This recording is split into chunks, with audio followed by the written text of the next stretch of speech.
अमरीकी सेनेट में एक इन कैमरा ब्रीफिंग दी गई है। इस ब्रीफिंग के बाद अमरीकी सेनेटर्स ने ऐसी हैरानी का इजहार किया है कि अब वो भी सर पकड़कर बैठ गए हैं और अपनी कौम के नाम पैगाम में अमरीकी सेनेटर्स ने ईरान जंग के हवाले से कुछ तशवीशनाक दावे किए हैं। डोनाल्ड ट्रंप को कुछ समझ नहीं आ रही। अमरीकी फौजी ईरान में दाखिल होने जा रहे हैं और अब क्या होगा इसका किसी को पता नहीं है और ये जंग शदीद से शदीद तर हो जाएगी। ये इंतहाई अहम तरीन पैगाम अमरीकियों के नाम अमरीकी सेनेटर्स ने जारी किया है।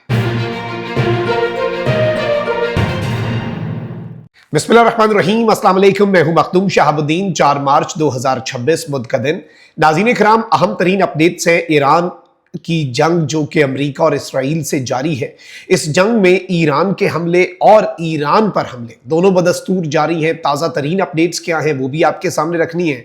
और अमेरिका की जो अहम तरीन सेनेट की इन कैमरा ब्रीफिंग हुई है, उसके बाद अमेरिकी सेनेटर्स के जो आसान खता थे, जो वो घबराए फिर रहे थे और अपने मीडिया को जो मैसेजेस हैं उनमें भी वो विजुअली डिस्टर्ब नजर आ रहे थे। इसकी वजह क्या है? अमेरिका आखिर ऐसा क्या बड़ा करने जा रहा है जो कि इस रीजन को और यूनाइटेड स्टेट्स को मजीद तब्दील कर देगा और हमेशा हमेशा के लिए डायनामिक्स जो हैं वो अब चेंज होने जा रहे हैं। मैं इस हवाले से डिटेल्स आपके सामने रखता हूं, लेकिन उससे पहले अगर अभी तक आपने इस वीडियो को लाइक नहीं किया, लाइक जरूर कर दें। आपको मालूम है कि हमारे चैनल्स को रिपोर्ट किया जाता है। इस रिपोर्टिंग का असर जाहिर इस तरह से होगा कि इस वीडियो को लाइक करें, एक के बजाय ज्यादा से ज्यादा कॉमेंट्स करें और अगर हो सके तो इस वीडियो को आपने मुख्तलिफ व्हाट्सएप ग्रुप्स जो है उनमें शेयर भी करना है। नाज़रीन किराम, पहले कुछ अपडेट्स ले लें इस जंग की ताज़ा तरीन। कल रात तक की जो डेवलपमेंट्स हैं उनके मुताबिक अमेरिका की सेंटकॉम ने यह कहा था कि हमने ईरान के 1700 अहदाफ को निशाना बनाया है। अब जो लेटेस्ट फिगर अमेरिकी सेंटकॉम सेंट्रल कमांड की तरफ से आया है उसके मुताबिक ईरान में तकरीबन 2000 अहदाफ जो हैं उन पर हमले किए गए, यानी in the past few hours 300 मजीद टारगेट्स पर स्ट्राइक्स की गई हैं। सेंटकॉम के मुताबिक अमेरिका ने ईरान के 17 बहरी जहाजों को तबाह किया है। खलीज अरब, हुर्मुज़ और खलीज ओमान में अब कोई भी ईरानी बहरी जहाज मौजूद नहीं है, ये कहना है अमेरिकी सेंटकॉम का। कल तक ये फिगर जो है 9 बहरी जहाजों का था, आज ये फिगर 17 बहरी जहाजों का है। उससे पहले सिर्फ अमेरिकी सेंटकॉम ने कहा था कि खलीज ओमान में अब ईरान का कोई बहरी जहाज नहीं है, हमने सब तबाह कर दिया। वो कह रहे हैं कि खलीजे फारिस जो है उसमें भी और जो अरेबियन गल्फ है उसमें भी। अब इस सब में मैं आपको ये बता दूं नाज़रीन किराम कि कुछ और डेवलपमेंट्स भी हैं। ईरानी गार्ड्स जो है उन्होंने दावा कर दिया है कि उन्होंने आबनाए हुर्मुज़ पर मुकम्मल कंट्रोल हासिल कर लिया है। इससे कबल अमरीकी सदर डोनाल्ड ट्रंप ने दावा किया था कि जरूरत पड़ने पर आबनाए हुर्मुज़ जो है उसमें कमर्शियल जहाज़ों के साथ अमरीकी नेवी जाएगी और अमरीकी सदर ट्रंप ने कहा था कि जहाज़ों के इंश्योरेंस में अमरीकी मालियाती इदारा जो है वो भी मदद करेगा ताकि ग्लोबल ऑयल रूट्स जो है वो डिस्टर्ब ना हो और ग्लोबल ऑयल प्राइसेस जो है वो डिस्टर्ब ना हो। लेकिन अब ईरान ने ये क्लेम कर दिया है। फिर इसके साथ ही साथ अब ईरान ने एक बहुत बड़ा दावा किया है और ईरान ने कहा है कि मशरिक़ वस्ता में अमरीकी फौजी अड्डों पर जो ईरान के हमले हैं उनमें 160 अमरीकी मारे गए हैं और ईरान का यह कहना है कि हलाक और जख्मी अमरीकी फौजियों की मजमूई तादाद जो है वो 650 है। पासदारान इनकलाब ने कहा कि बहरे हिंद में अमरीकी नेवी के तबाहकुन जहाज को भी हमने निशाना बनाया है। फिर इसके साथ ही साथ ईरान ने तल अवीव, मकबूजा बैतुल मक़दस और मगरबी किनारा जो है उस पर कुछ ताज़ा तरीन हमले भी किए हैं। इसके साथ ही साथ दुबई के अंदर मौजूद अमरीकी कौंसलेट को ईरान की तरफ से निशाना बनाया गया और अब मीडिया रिपोर्ट्स में बताया गया है कि अमरीकी सिफारत खाने में जो CIA का मरकज है उसको मुश्तबा ड्रोन से ईरान ने निशाना बनाया है और इस डेवलपमेंट को एक इंतहाई आम डेवलपमेंट के तौर पर देखा जा रहा है। इसके साथ ही साथ हिजबुल्लाह जो है, यानी इस वक्त मिडल ईस्ट के अंदर जो ईरान के प्रो ईरान ग्रुप्स हैं वो भी इसराइल को निशाना बना रहे हैं और इसराइल का जो पोर्ट सिटी है हाइफा का जो नेवल बेस है उस पर मिसाइलों से हिजबुल्लाह ने हमला किया है और हिजबुल्लाह के मिसाइलों को बैरूत समेत लबनानी शहरों पर हमलों का रद्द अमल बताया जा रहा है। इसके साथ ही साथ ईरान की जानिब से अमारात का ये कहना है, UAE का और अमाराती वजारत दिफा का, कि अब तक 1000 से जायद हमलों का हमें सामना करना पड़ा है। अब ये तो हो गई कुछ लेटेस्ट अपडेट्स इस पूरी जंग के हवाले से कि अभी ताज़ा तरीन क्या चल रहा है। ईरान पर भी अमरीका और इसराइल के ताबड़तोड़ हमले जारी हैं। ईरान के नए वजीर दिफा, जिन्होंने पिछले वजीर दिफा की शहादत के 2 दिन बाद अपना ओहदा संभाला था, वो चंद घंटे के अंदर अमरीका और इसराइल ने ज्वाइंट स्ट्राइक्स करके उन्हें भी एलिमिनेट कर दिया, उन्हें भी शहीद कर दिया और ये एक बड़ी डेवलपमेंट है। जाहिर बात है बड़ी परेशान कुन चीज़ है। इसके साथ ही साथ अब देखना यह है कि होने क्या जा रहा है। एक तो ये कि आलमी जौहरी तवानाई एजेंसी के सरबराह ने वाजे कर दिया है कि ईरान के एटम बम बनाने के हमें शवाहिद नहीं मिले।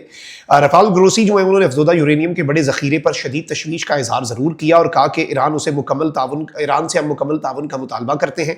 रफाल ग्रोसी ने कहा कि ईरान के IAEA से ताउन न करने तक उसके पुरअमन प्रोग्राम की हम तो ज़मानत नहीं दे सकते। लेकिन अब इसने CNN पर बैठकर एक बड़ी अहम तरीन बात की है रफाल ग्रोसी ने, और इसने कहा कि ईरान चंद दिन या चंद हफ्ते दूर नहीं था एक एटमी ताकत बनने से। और इसमें जो अमेरिका का क्लेम है, जिस क्लेम को बुनियाद बनाकर अमेरिका ने हमला किया कि ईरान एक एटमी ताकत बन सकता है, कि ईरान एक एटमी कुव्वत बन सकता है, इसलिए हम ईरान के ऊपर स्ट्राइक्स कर रहे हैं। तो इस स्टेटमेंट को अब IAEA जो इंटरनेशनल एटॉमिक एनर्जी एजेंसी है, जिसका हेडक्वार्टर वियना ऑस्ट्रिया में है, इस एजेंसी ने, जो न्यूक्लियर वॉच डॉग है एक तरह से, इस एजेंसी के सरबराह ने कह दिया कि भाई ये दावा गलत था, ये क्लेम जो है ये सही नहीं था। अब इस सारी की सारी सिचुएशन में कुछ बड़ी अहम तरीन चीज़ें जो हैं वो होने जा रही हैं।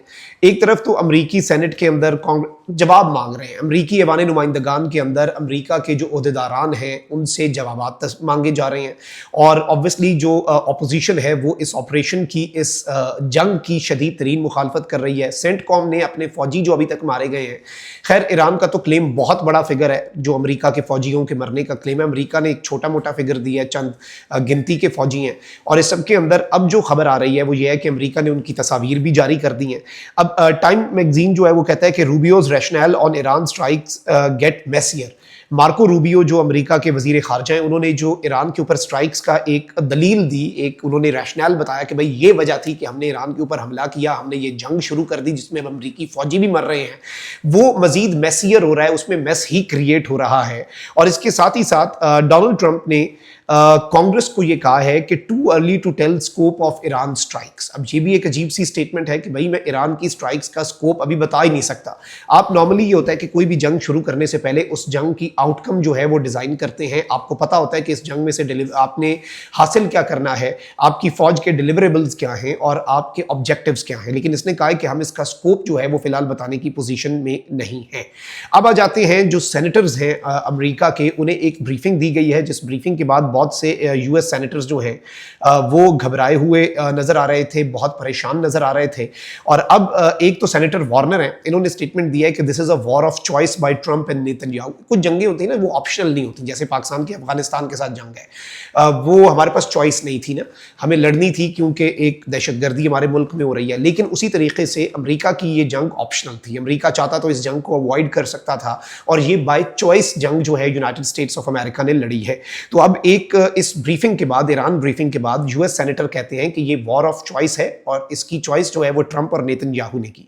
फिर ग्लोबल टाइम्स के मुताबिक US senate Democrats lash out at unconstitutional war on Iran ahead of war powers vote. War की पावर्स के हवाले से एक वोटिंग भी होनी है, और इस जंग को अनकॉन्स्टिट्यूशनल कहा जा रहा है कि डोनाल्ड ट्रंप ने इस जंग का आगाज किया, और इस जंग के हवाले से US डेमोक्रेट्स जो है उन्होंने बहुत ज्यादा तनकीद की। अब इसमें जो अमरीकी सेनेटर्स हैं उन्होंने कुछ वीडियो पैगाम भी जारी किए हैं। पहले तो अमेरिका के डेमोक्रेटिक सेनेटर हैं ब्लूमेंथल, इन्होंने एक स्टेटमेंट दिया और इन्होंने इम्कान जाहिर किया है इस ब्रीफिंग के बाद कि अमेरिका अपनी ज़मीनी फौज मुमकिन तौर पर ईरान भेजने वाला है। अब ये ट्रूप्स ऑन ग्राउंड जो है ये बड़ा तशवीशनाक मरहला होता है। उन्होंने ये बात ईरान की सूरत हाल पर ब्रीफिंग के बाद मीडिया से गुफ्तगू में दी कही, और इनकी तरफ से इस स्टेटमेंट का सामने आना, I think this is something very big, very huge and very massive, कि जी अमेरिका जो है वो अपने ट्रूप्स भेजेगा। इसके साथ ही साथ एक अमेरिकी सेनेटर ने यहाँ तक कह दिया है कि ईरानी हुकूमत के खात्मे पर सऊदी अरब अब्राहम मुआहदे में शामिल हो जाएगा, यानी ऑब्वियसली शायद इन्हें ये ब्रीफिंग दी गई है कि इस तरह से हमारा प्लान है। डेमोक्रेट सेनेटर हैं क्रिस मर्फी, उन्होंने क्लोज डोर जो कांग्रेस की ब्रीफिंग है ईरान पर, उसमें कहा है कि this is as serious as it gets, ये जितना भी आप इस मामले को सीरियस समझ सकते हैं ये उतना ही है। और उन्होंने हमें रूम के अंदर बंद कमरे में ये बताया कि मजीद अमरीकी जो है वो इस जंग में मरेंगे, और वो ये ड्रोन्स जो है जो मिडिल ईस्ट के अंदर आ रहे हैं उन्हें रोक नहीं सकते। अब ये एक स्टेटमेंट जो एक अमरीकी सेनेटर ने मीडिया से दे दी है, ये बहुत बड़ी चीज है कि अमरीकी ओहदेदारान खुद ये कह रहे हैं कि मजीद अमरीकी फौजी भी मरेंगे और हम हम ये ड्रोन्स नहीं रोक सकते। फिर सेनेटर एलिजाबेथ वारन है, इन्होंने एक बड़ी इंपॉर्टेंट बात कही है। सेनेटर एलिजाबेथ वारन जो है उन्होंने कहा कि the situation is much worse than can be imagined. I was worried before but I am even more worried. मैं इस ब्रीफिंग से पहले बहुत परेशान थी, लेकिन इस ब्रीफिंग के बाद अब मैं मजीद परेशान हो चुकी हूँ। ये इतना वर्स मामला है और ये सिचुएशन मजीद खराब होनी है। एंड इससे भी तशवीशनाक चीज़ जो इन्होंने कही कि the Trump administration has no plan towards Iran. इनका ईरान के हवाले से कोई कंक्रीट प्लान ही नहीं है, कोई इन्हें पता ही नहीं है इन्होंने ईरान में करना क्या है। और जब किसी के पास अल्टीमेट पावर हो और उसे ना पता उसने क्या करना है तो फिर तबाही होती है।